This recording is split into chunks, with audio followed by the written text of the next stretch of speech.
Beyond the Gates spoilers tease that the quiet order of Fairmont Crest is a fragile thing, a veneer of hedges and pruned lawns over a tangle of older, raw needs, jealousy, longing, the old habit of making bargains with the wrong people. In that thin, brittle suburban light, Leslie moved like a woman who knew how to make a hush look like destiny. She had the look of someone who always cleaned up after storms, not because she feared the wreckage, but because she liked arranging the broken pieces, the shards of relationships, the scattered affection patterns that suited her. June had met Leslie at garden club meetings and polite charity luncheons. She'd seen the easy smile that could pivot to a barb without much transition. But Leslie was not merely sharp-tongued socialite, she was a strategist who had learned early how to press people's wounds and make them bleed in public. The first time Leslie cornered June, it felt like an ordinary warning words, the sort of women in Fairmont Crest traded like recipes and complaints. "Keep your distance from Ted," she said, as if stating the weather. Her voice was small, intimate, and the way she held June's wrist afterward made the instruction feel like a gesture between conspirators. There was the implication that the rule was simple: women knew their places and the men of Fairmont Crest were not off-limits for idle friendship. But the words carried a second current. Leslie had noticed something: June's unguarded laughter with Ted, the casual way they fell into conversation at the local cafe, and she did not like it. She wanted to mark the territory, not with force, but with the soft, persistent pressure that made people shift their weight and yield. Leslie's warning was layered. She didn't speak only for herself. She spoke as a woman who had been paying attention to the fractures around Ted for a long time. Ted, with his crooked smile and habitual generosity, had already catalyzed trouble. Nicole had left him not because he had been unloving, necessarily, but because a small social earthquake had made fissures wide enough for doubt to crawl into. Leslie watched Nicole's retreat like a hawk watching the last bird leave a tree. It was not enough that Nicole had gone. Leslie needed to ensure Nicole's departure felt like a choice, like an inevitable step away from a man who was, in truth, Leslie's prize. She set in motion a delicate campaign of suggestion. She was not crude about it: no open confrontation, no crude seduction in public. Instead, she expertly nudged conversations, implied slights, allowed hearsay to accumulate into evidence. "Nicole is young," Leslie told a select few in the weeks that followed. "She doesn't understand the sort of man Ted is." Her tone implied the opposite, that she understood, precisely, and that Ted needed someone who would build something permanent, someone who would salvage him, assemble him into a family in a way Nicole apparently could not. Leslie wanted that family. The desire was not purely about possession, it had a softness, too, a fantasy of domesticity she wore like a glove folded linen, school concerts, a kitchen that smelled of cookies and forgiveness. But there was an edge to it. Leslie was willing to rewrite other people's lives to reach that tableau. She had the patience to play long games, the cunning to make Nicole's leaving seem less like a rupture and more like a nudge she had orchestrated by letting certain truths be known and other things left unsaid. Ted, oblivious to the larger pattern at first, felt the small hooks that Leslie planted on him. She was careful: never overt in public, always a conspiratorial touch here, a question there. At neighborhood gatherings she lingered by his chair with an air of casual concern that registered as warmth. At book club she would offer anecdotes about placid family life, about how marriage was about choosing each other every day. All of it was an argument built of suggestion, that Ted deserved a woman who would imagine a future with him in it. When they were alone, Leslie was more direct. There was a monotone the neighbors would later ignore and the tabloids might never see when she leaned over a kitchen island and told him, in a tone that was both a dare and a promise, that she could bring him back to what he had lost. She phrased it as certainty. "I will have you back in my bed," she murmured, letting the words dangle like a challenge. To some, it might have sounded obscene. To Leslie it was mere arithmetic, an equation she believed she could solve, recasting his loneliness as mutuality, his wandering as an invitation. She did not speak of hurt, she spoke of inevitability. June watched fragments of this drama with an unease she could not name at first. She had fallen into conversation with Ted because it was easy. He had a habit of asking questions that made people feel interesting, and June, who had been careful her whole life, enjoyed the respite. Their conversations were little sanctuaries about music, about the faded glamour of certain downtown cinemas, about the way light hit a particular coffee shop window at 4 in the afternoon. She never intended to complicate anyone's life. She simply wanted companionship that was unthreatening, a human exchange that left both people slightly more buoyant afterward. But in a town like Fairmont Crest, no association stayed small for long. The evening when Leslie saw Ted and June laughing together was meant to be ordinary, a charity preview, the clink of flutes, the soft murmur of conversation behind the soft clatter of plates. She arrived late, the kind of late that was a drama, the sort that announced a person rather than simply recorded their arrival. For a few seconds she surveyed the room, the way a conductor might register an orchestra before taking the podium, and then she saw them. June's head thrown back in a moment of genuine laughter, the kind that would have been a small joy in any other life. Ted, leaning in as if a private joke made the world shrink to only their shoulders. Leslie's hand went to her mouth and she did not move. Her brow stitched into a map of something dark, and in that small stillness a decision was made. She would confront this. She would make June pay, not only because Leslie wanted to claim what she considered hers, but because discretion was a currency she used to buy her victories. When she approached them, it was with a smile that did not reach her eyes. "Ted," she said, the name heavy as a summons. The moment held 1,000 smaller accusations.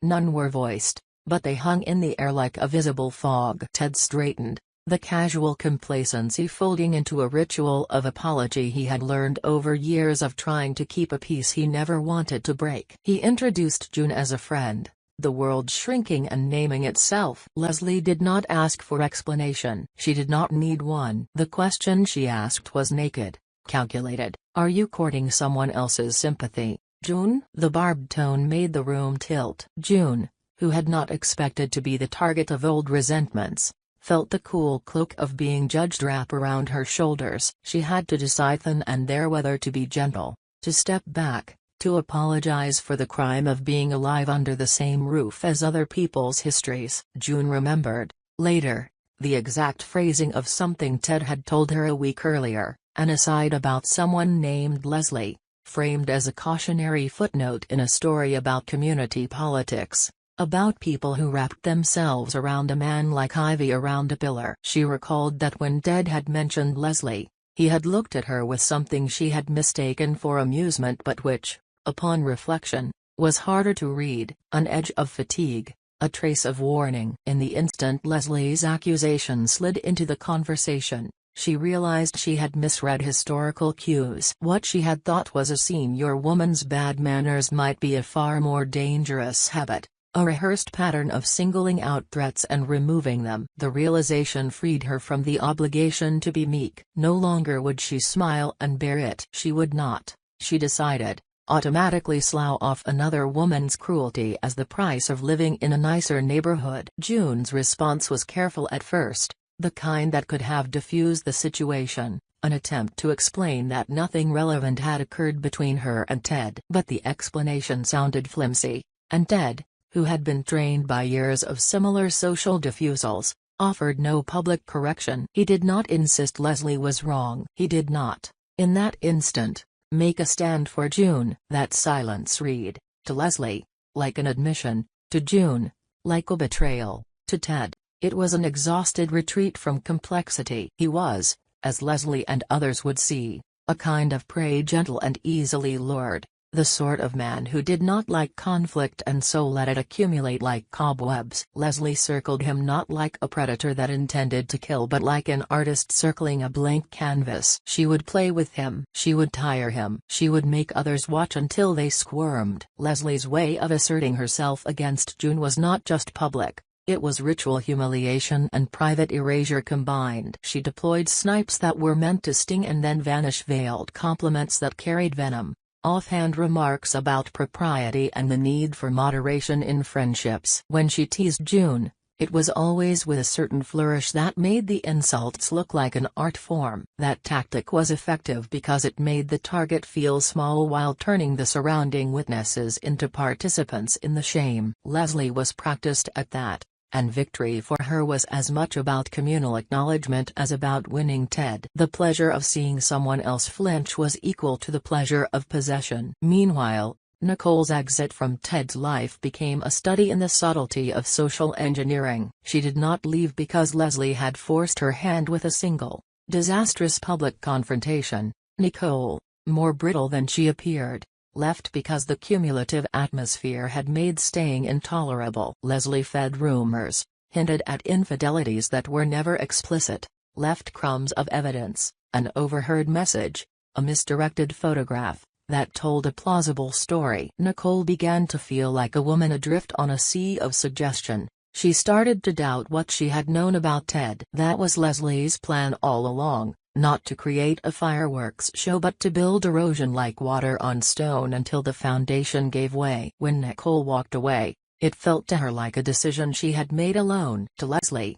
it was a triumph of patient, precise pressure. Ted, for his part, became a man beset on multiple fronts. He did not want confrontation. He did not want to justify himself. He found himself, repeatedly, choosing the less painful route. Silence. Silence, in a community like Fairmont Crest, functioned as creation. It allowed other people to fill the blanks. Leslie filled them with a narrative in which Ted was a prize and moored, in need of rescue. June's laughter, once bright and unthreatening, became evidence of flirtation. Ted's unwillingness to explain became, in the public mind, proof of guilt or fragility depending on who told the story. Those who liked to watch the slow burn of scandal found the situation irresistible. Leslie's talent, though, was not merely malice, it was an adaptive intelligence. She could feel the tenor of a room and pivot. When an overt attempt to seduce or possess would have set neighbors' teeth on edge and caused suspicion rather than capitulation, she turned the other cheek. She praised Ted's taste in art, she praised his patience with community projects, she praised him in ways that made his virtues feel like sacred things she had alone recognized. That is how you weaponize affection, by making it a public commodity that appears to be given freely and thus makes withdrawal seem like cruelty. Leslie was not trying, at the outset, to remove June through force. She planned to disarm her with praise and then confine her with ridicule, to bend the public's perception so that June's only credible defense would be silence. When June refused to retreat into silence, when she refused to be complicit in Leslie's narrative, the stakes escalated. Compared to the girls of Dupree, who had a collective kind of cruelty, loud, performative, and reliant on numbers, Leslie operated alone, and that solitude made her dangerous in a different register. There is a kind of power in being solitary because it requires no allies to justify your outrage. Dupree's crew needed audience and echoed each other's malice. Leslie needed only a room and a whispered insinuation. She could pivot between tenderness and venom without needing to apologize to anyone for the swift change. The thing about solitary antagonists is that you can't look to anyone else and say, "They made me do it." They are their own justification. Leslie could plot for months and still be able to look you in the eye and claim, with an almost maternal concern, that her actions were for the good of the family she imagined. June's inner question became, would Leslie turn violent? Would the barbs escalate into something more dangerous? The answer, at least in the early days of this campaign, was ambiguous. Leslie was not a woman of physical violence by habit. Her cruelty was social and psychological. But cruelty in that register could be as lethal as any fist, depending on the person's vulnerability. June feared for the lesser things, the job she had quietly nurtured, the fragile friendships that could be ruined by mere hint and scandal. She feared for Samantha and Tyrell, two children whose paternity was a rumor that bit at the edges of the community's curiosity, and who could become pawns in a war of whispers. June had intended, gently and with the kind of cautious compassion that defined her,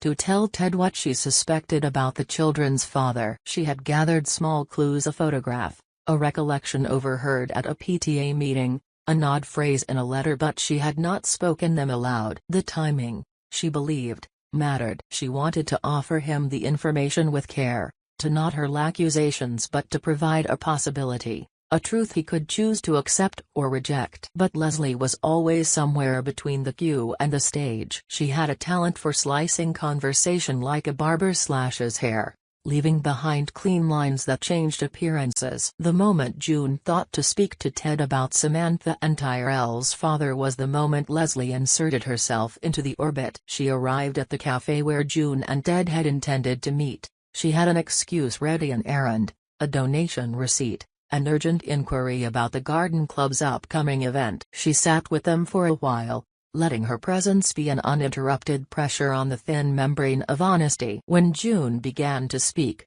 the words were a small, earnest stutter. "Ted, here's something I think you should know about." Leslie caught the sentence midair. She smiled and steered the conversation into safer waters: gossip about mutual acquaintances, a trivial observation about the weather, practically a hand brushing the surface of a pond, making ripples that hid anything below. The interruption was a tactic. Leslie did not want Ted to have the question framed before he had been softened by her presence. She wanted to be the first person to define the terms of any discussion about family, fatherhood, loyalty. By taking the conversational stage, she could retell the story in a way that favored her version. That is the thing about interlocutors who dominate a room. They can change the meaning of facts by the order in which they are disclosed. And so the father of Samantha and Tyrell remained a shadow. To June, this felt like theft of a truth that belonged to the children and to the man who might be their father. To Leslie, it was a necessary stall. Secrets,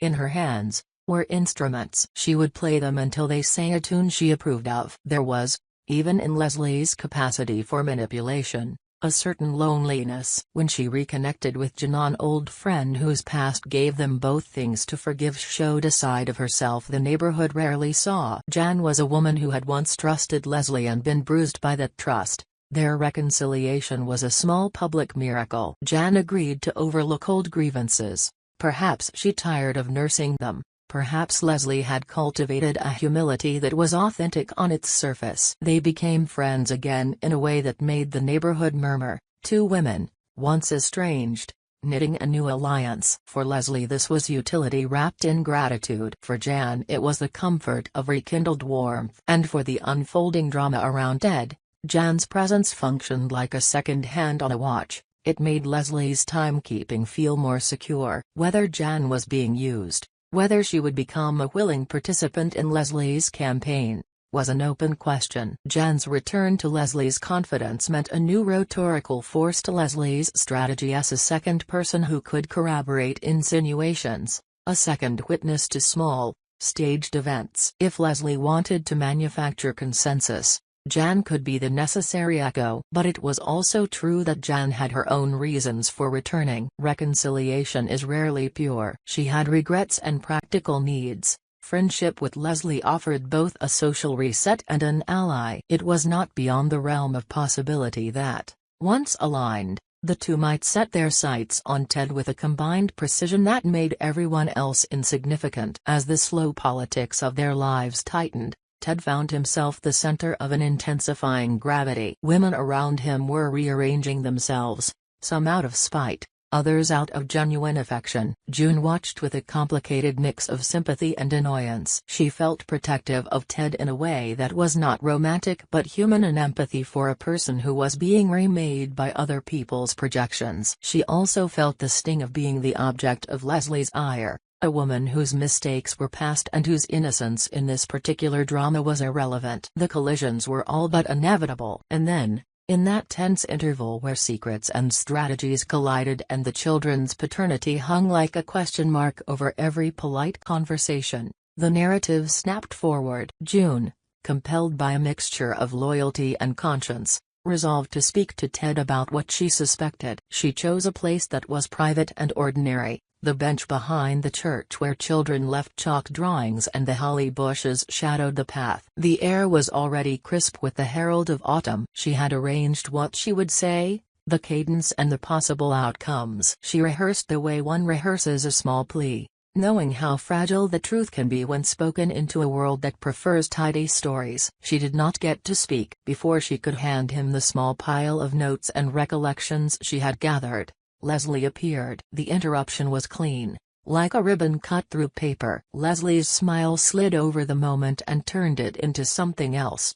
a simple, social obligation of so lovely to see you both. The words June had meant to say folded back into her hands. The question mark about Samantha and Tyrell's father became a half-finished sentence. Leslie's timing was impeccable and infuriatingly casual. She had the look of a woman who had won yet again, not by force but by position. June felt a cold that had nothing to do with the weather. The narrative stayed incomplete. The father remained unknown. The stakes transformed into a pressure cooker of what-ifs. The watchful Fairmont Crest community continued to murmur, and Ted, who had been caught between desire and peace, unwittingly found himself more prey than ever. Leslie's campaign, now aided by Jen's renewed friendship and nourished by Nicole's absence, gathered momentum. The game was not yet finished. The answer about the father, the true end of what Leslie had been constructing, the fate of June's attempt to right a wrong, these things were suspended like a breath held between two beats of a heart,